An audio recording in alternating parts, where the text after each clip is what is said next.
Hello and welcome back to PokéBlocks. Welcome back to PokéBlocks Revival. Sticking with it, cool. We're rolling, it's fine. And now we're cracking into the Star Wars buildable figures that I picked up in their sale that they're doing because sets are retiring. I don't know if they have a name for that. They probably do, because that sounds really awkward. I'm not sure which one. Starting with, we'll do it in their set number, which means Cody's first. Which would mean that, wait, because these are all in order, aren't they? Yeah, huh?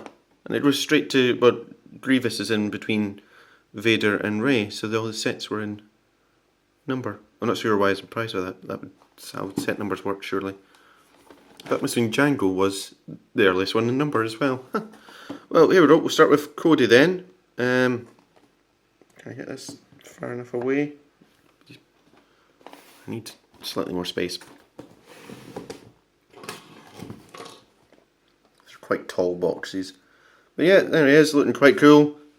You have a back showing off some of his features and his 1-to-1 ratio thing on the top there. Cool. Interestingly, he's paired with Jango Fett for some reason, because they'll have like a hero and a villain, so you have like a conflict thing if you buy them both. And he's paired with Jango Fett, which doesn't make an awful lot of sense considering this is his Phase 2 armour, which means Jango Fett's dead for like 10 years?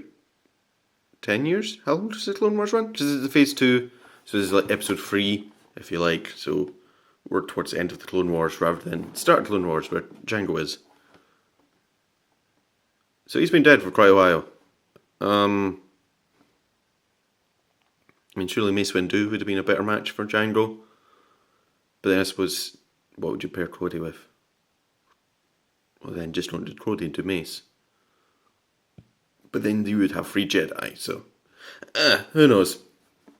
Whatever, let's crack into him. You even have his little size there. He's going to be 23.5 centimetres tall. Cool. Do I have a ruler to hand? I'm going to test that. No, I don't. So I'm probably going to do like the whole just jumping to interesting parts of the build one for this.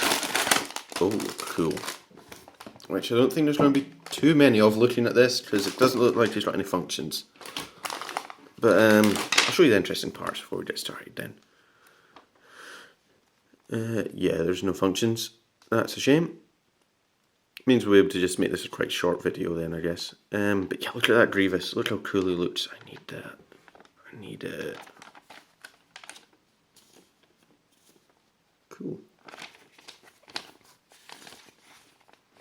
Yeah, so you have your frame here. Fair enough. You can go back there now, Vader. Baggy small bits. Nothing special into there. There's a little lance piece from minifigs, but it's been used as part of his communications backpack thing. Yeah, this is where the cool pieces are going to be. Let's open this.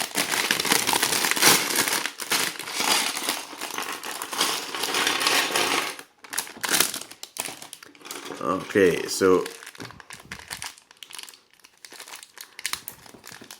Sorry. Here we are. This is his helmet. That looks pretty cool. I have to say, from the build figures line, a lot of people give the sort of human faces criticism because they're a bit like dead, uncanny valley kind of thing. But the helmets are always really nice, and this is another one. And we get cool battle damaged chest armor there. That's really nice. Orange pauldrons. These are, ooh, apparently quite uncommon. Quite nice. Shin armor, nice. And some more just general shell pieces. Cool. Well, let's get into it then. And there he is, Clone Commander Cody. So, yeah, I was right. It was a pretty dull build. Basically just clipping the shells on. There isn't any functions. His gun was basically just a really long, continuous rod of Technic.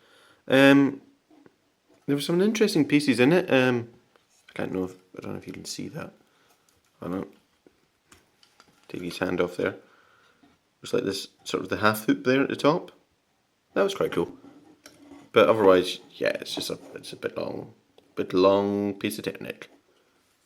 But it looks kind of decent. It looks pretty dunny. I didn't notice that there was a printed shell there, which is quite nice. Adds a little bit more detail to him. And yeah, definitely, looks like Commander Cody. Another thing, but he looks great from this angle. You turn him around and, oh, yeah, that's when... Yeah, and it's a problem with a lot of the CBS sets, really, isn't it? That they're great from the front, but turn them to the side and suddenly see that they're really hollow. I can almost get I can get my finger through that. Like his backpack thing, yeah, it's basically just this. It just clips on the top, and it's weird because they have the shell there, and it just creates this big gap. Where if they didn't have that, they could have made it more flush, or just moved that down and filled that up a bit or something. I mean, they do give you these shoulder pieces here, which I thought was quite good, and then there just wasn't more to the backpack, and it's just... I don't think I've done this. I think I've done this right. Oh man, just having so much fun with issues today. So basically, it defaulted to the internal storage because it thought the SD card was still full. So, yeah, that was full as well. So that's annoying. But it should be on the SD card now, hopefully.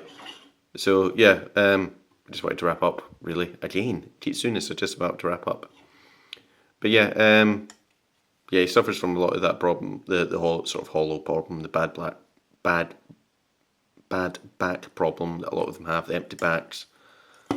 But I guess it's because it's trying to not put the price point up too much, because then you have to add all these more pieces, and it's a licensed set already, so it is quite expensive. So I can see why they've done it, and he definitely looks great from the front. But yeah, man, it really does suffer. Oh well, looks decent though, and it certainly pairs up well with Django, who also suffers from really empty back. So there they are. Look, it's like your dad, basically. Also, he's dead. Yeah, that's sad. Alright, cool. I'll see you next time for Obi-Wan Kenobi. Sweet, and hopefully less technical issues. Please. Okay, see you then.